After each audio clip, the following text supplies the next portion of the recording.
नमस्कार साथीहरू, ल स्टुडियो च्यानलको यस अफिसियल भिडियोमा तपाईहरूलाई स्वागत गर्दछु।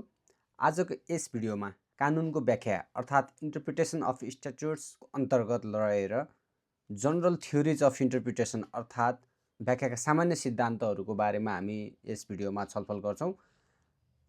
विषयवस्तुमा प्रवेश गर्नुभन्दा अगाडि हामीले यस भिडियोभन्दा अगाडि कानुनको व्याख्याको परिचय र यसका उद्देश्यहरूको टपिकमा रहेर चाहिँ भिडियो बनाइसकेका छौँ। यदि त्यो भिडियो तपाईँहरूले हेर्नुभएको छैन भने कृपया हेरिदिनु होला र हामीले त्यस भिडियोलाई आई बटनमा पनि राखिदिएका छौँ। आजको यस भिडियो एलएलबी तेस्रो वर्षमा अध्ययनरत गर्नुहुने साथीहरू र कानुनको व्याख्याका सम्बन्धमा जानकारी राख्न इच्छुक यहाँहरू सबैको लागि उपयोगी हुन सक्छ। कृपया भिडियो अन्तिमसम्म हेरेर साथ दिनुहोला र तपाईहरूले अहिलेसम्म हाम्रो युट्युब च्यानल ल स्टुडियो च्यानललाई सब्सक्राइब गर्नुभएको छैन भने कृपया सब्सक्राइब गरिदिनु होला। विषयवस्तुतर्फ अगाडि बढौँ।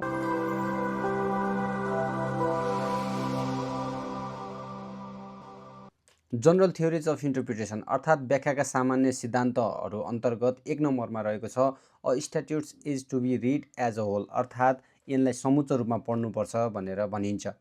भनाइको तात्पर्य शब्दहरूमा मात्र सीमित भएर कुनै पनि शब्दको कुनै पनि प्रावधानको व्याख्या गर्दाखेरि चाहिँ त्यो शब्दहरूमा मात्र सीमित नभएर सम्पूर्ण दफा उपदफा खण्ड उपखण्ड वा पुरै ऐन अध्ययन गरेर मात्र व्याख्या गर्नुपर्ने हुन्छ भनेर यस सिद्धान्तले भन्छ। सर्वोच्च अदालतले अमरबहादुर सिंह विरुद्ध चेहर सिंह भन्ने मुद्दामा पनि यस सिद्धान्तलाई व्याख्या गरेको पाइन्छ, जसमा चाहिँ नि कुनै पनि ऐनको व्याख्या गर्दा चाहिँ एउटा वाक्यांश मात्र लिएर होइन कि त्यस नम्बरमा उल्लेख भएको सम्पूर्ण कुराहरूलाई लिएर व्याख्या गर्नुपर्छ भनेर चाहिँ नि यस मुद्दामा बोलिएको अवस्था छ। 2 नम्बरमा रहेको छ interpretation is to be in consistent with the intention of legislature भनेर भन्छ, अर्थात् विधायिकाको मनसाय अनुरूप व्याख्या हुनुपर्छ भन्ने हो। भनाइको तात्पर्य कानुन भनेको विधायिकाको एउटा सामूहिक आशय हो अर्थात् कलेक्टिभ इन्टेन्सन हो भनेर भन्न सकिन्छ। भनेपछि कुनै पनि समाज चाहिँ परिवर्तन भइराख्ने हुँदा हैन पुराना कानुनहरूमा प्रयुक्त भएको शब्दको अर्थ वर्तमान समयमा के हुन्छ र आजको सन्दर्भमा के कसरी व्याख्या हुन्थ्यो भनेर व्याख्या गर्नुपर्ने हुन्छ भनेर यो सिद्धान्तले भन्छ। भनेपछि सर्वोच्च अदालतले बिजुलीनाथ योगी विरुद्ध पूर्णलक्ष्मी श्रेष्ठ भएको एउटा मुद्दा छ हैन, त्यो मुद्दामा पनि के भनेको छ भन्दाखेरि समान पुस्ताको श्रीमतीले श्रीमतीबाट अंश लिन पाउन रोक नलगाएको अवस्थामा श्रीमानले श्रीमतीलाई अंश दिनुपर्ने भनी कुनै भएको कानुनी व्यवस्थाको आधारमा श्रीमतीले श्रीमानलाई अंश दिनु नपर्ने भने रोक लगाउँदा त्यो अंश बन्डाको 10 नम्बरको कानुनी व्यवस्थाको सङ्कुचित व्याख्या हुन जानुको साथै वास्तविक विधायकी मनसाय प्रतिकूल हुन जाने र समान पुस्ताका वादी र प्रतिवादी सङ्गोलमा नै रहेको र त्यति बेलासम्म भएको सम्पत्ति चाहिँ के त हस्तान्तरण गर्ने कार्यले सो पैतृक सम्पत्तिमा वादी लोग्ने सब अंश हकबाट वञ्चित हुने गरी व्याख्या गर्न मिल्ने नदेखिने भनेर चाहिँ के त सिद्धान्त प्रतिपादन भएको देखिन्छ। त्यस्तै गरेर तेस्रो नम्बरमा हेर्ने हो भने reading word in their context अर्थात् शब्दहरूलाई त्यसको सन्दर्भमा पढ्नुपर्ने हुन्छ, जसको तात्पर्य के भन्दाखेरि कानुनमा प्रयुक्त भएका शब्दहरूलाई चाहिँ एक्लो हैन आइसोलेसन गरेर अर्थ गर्नु हुँदैन। त्यसरी अर्थ गर्यो भने के त त्यसले चाहिँ बहुअर्थ दिने हैन अथवा त्यसले चाहिँ अर्थै नदिने अर्को गलत अर्थ दिने हुन्छ। भनेपछि कुनै पनि कानुनमा प्रयुक्त भएको शब्दलाई एक्लै अर्थ नगरी त्यो कानुनको सन्दर्भलाई लिएर व्याख्या गर्नुपर्छ भन्ने सिद्धान्त यसको रहेको छ। भनेपछि यसलाई उदाहरण हेर्ने हो भने जस्तो सवारी साधन भन्ने शब्दले सडकसँग सम्बन्धित छ भने त्यो कार बस हैन ट्रक भ्यान आदिलाई जनाउँछ। भनेपछि अन्तरिक्षसँग सम्बन्धित छ भने त्यसले चाहिँ के त रकेट स्याटेलाइट आदिलाई जनाउँछ भनेर चाहिँ नि के त यसरी बुझ्नुपर्ने हुन्छ। त्यस्तै गरेर चौथो नम्बरमा रहेको छ policy and object is to be seen and एक्टको अर्थ ऐनको नीति र उद्देश्य हेर्नुपर्छ भनेर भन्न सकिन्छ।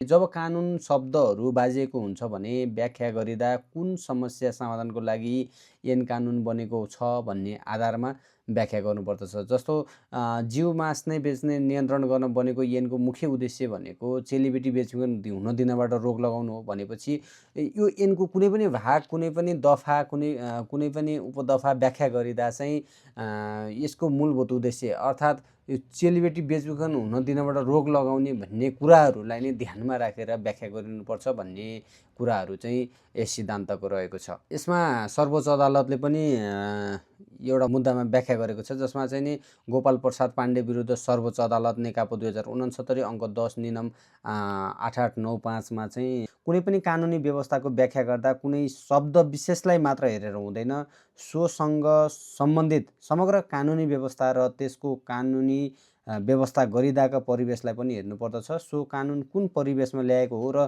त्यसका मार्फत के कस्तो उद्देश्य हासिल गर्न खोजेको हो भन्ने कुराहरूको खोजी गर्नु पनि कानुनी व्याख्याको उद्देश्य हुने भनेर चाहिँ के त यस मुद्दामा बोलिएको अवस्था छ। त्यस्तै गरेर जनरल थ्योरिजकै कुराहरू गर्नुपर्दा 5 नम्बरमा रहेको छ word use in popular sense, अर्थात् शब्दको अर्थ प्रयोग गर्दा चल्तीको लोकप्रिय अर्थमा गर्नुपर्छ। भनाइको तात्पर्य कानुनमा उल्लेख भएको शब्दहरूको कुनै छुट्टै अर्थ गरिएकोमा बाहेक तत्काल अर्थ लगाउँदा चलन चल्तीको सर्वसाधारणले बुझ्ने गरी प्रयोग गर्ने लोकप्रिय अर्थ गर्नुपर्छ भन्ने कुराहरू चाहिँ नि यस सिद्धान्तले जोड दिन्छ।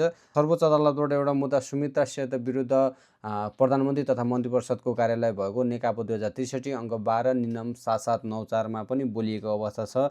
यस मुद्दामा के सर्वोच्च अदालतबाट के व्याख्या भएको छ भन्दाखेरि विषय वा प्रसङ्गले अन्यथा उद्देश्य देखिनेमा बाहेक कुनै पनि शब्दको जबरजस्ती अर्थ्याउने प्रयास गरिन खोजियो भने त्यसको अर्थ अनर्थ हुन जान्छ र त्यसकारण कुनै पनि शब्दको व्याख्या अन्य अभिप्राय देखिनेमा बाहेक जनमानसले सो शब्द कसरी बुझेका छन् र त्यसै अनुरूप गर्नुपर्छ भनेर चाहिँ के त व्याख्या भएको अवस्था छ।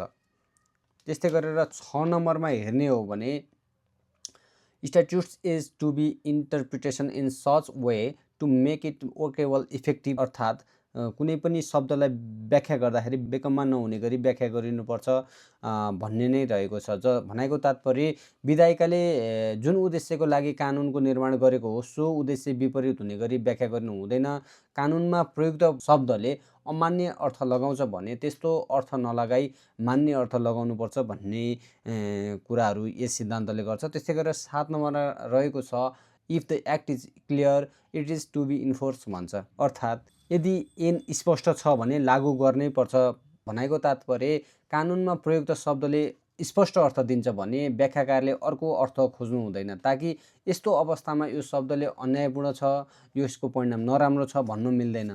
तर स्पष्टता, विसङ्गति, अपूर्णता यी कुराहरू विद्यमान छ भने त्यसलाई चाहिँ के त लजिकल इन्टरप्रिटेसनबाट व्याख्या गरिन्छ। त्यस्तै गरेर 8 नम्बरमा छ प्रिन्सिपल अफ लिबरल कन्स्ट्रक्सन, अर्थात् उदार व्याख्याको सिद्धान्त। भनाइको तात्पर्य के छ भन्दाखेरि राष्ट्रले आफ्नो नागरिकहरूको लागि मौलिक हकको व्याख्या गरेको हुन्छ। यसको संरक्षण एवं उच्चार प्रदान गर्नको लागि बहुजन हिताय बहुजन सुखायको आधारमा चाहिँ व्याख्या गरिन्छ। नागरिकका स्वतन्त्रता एवं मौलिक हकको सवालमा उदार व्याख्या गरिन्छ। राज्यको शक्तिलाई सीमित पारी नागरिकहरूको अधिकारलाई फराकिलो पार्न यसरी व्याख्या गरिन्छ।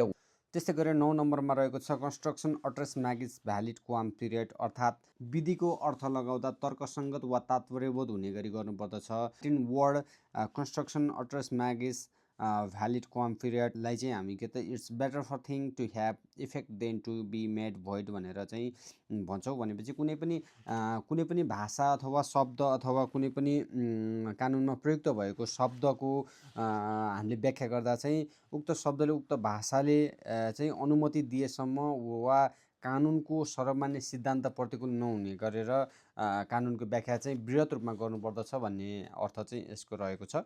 त्यस्तै गरेर 10 नम्बरमा रहेको छ construction to prevent evasion or abuse, अर्थात् एउटा छलकपट, खराबी वा दुरुपयोग रोक्ने गरेर व्याख्या गर्नुपर्दछ भन्ने हो। यसमा हामी दुईवटा कुरामा मात्रै छलफल गर्छौँ, एउटा त कानुनको छली, अर्को कानुनको दुरुपयोग। भनेपछि अब कुनै पनि कानुनमा प्रयुक्त भएको शब्दलाई चाहिँ त्यसको शाब्दिक अर्थ गर्दाखेरि बङ्ग्याएर अथवा प्राविधिक शब्दहरूको चाहिँ जालमा पारेर त्यसको वास्तविक उद्देश्यलाई धोका दिने गरेर व्याख्या गर्नु हुँदैन भन्ने नै हो।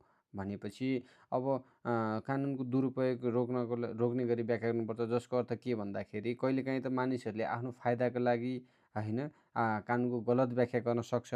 हो, यस्तो अवस्था हुन नदिनको लागि चाहिँ यस सिद्धान्तको मुख्य उद्देश्य रहेको छ। जस्तो उदाहरण नै हेर्ने हो भने मानौँ कि नेपालमा विदेशी मुद्रा चाहिँ बाहिर लानलाई रोक गर्ने एउटा त्यस्तो कानुन बन्यो भन्दाखेरि यसको शाब्दिक अर्थलाई नै हेर्ने हो भने त एउटा कुनै पनि व्यक्तिले बाहिर विदेश जाँदाखेरि ठुलो मात्रामा तोकिएभन्दा बढी के त विदेशी मुद्रा लिएर जान पाउँदैन भन्ने नै हो होइन। अब त्यो कुराले के त अब ठुलो मात्रामा परिमाणमा चाहिँ के त सुन लान पाइने कि नपाइने भन्दाखेरि जुन शाब्दिक अर्थ गर्ने हो भने त सुन त लान पाइन्छ।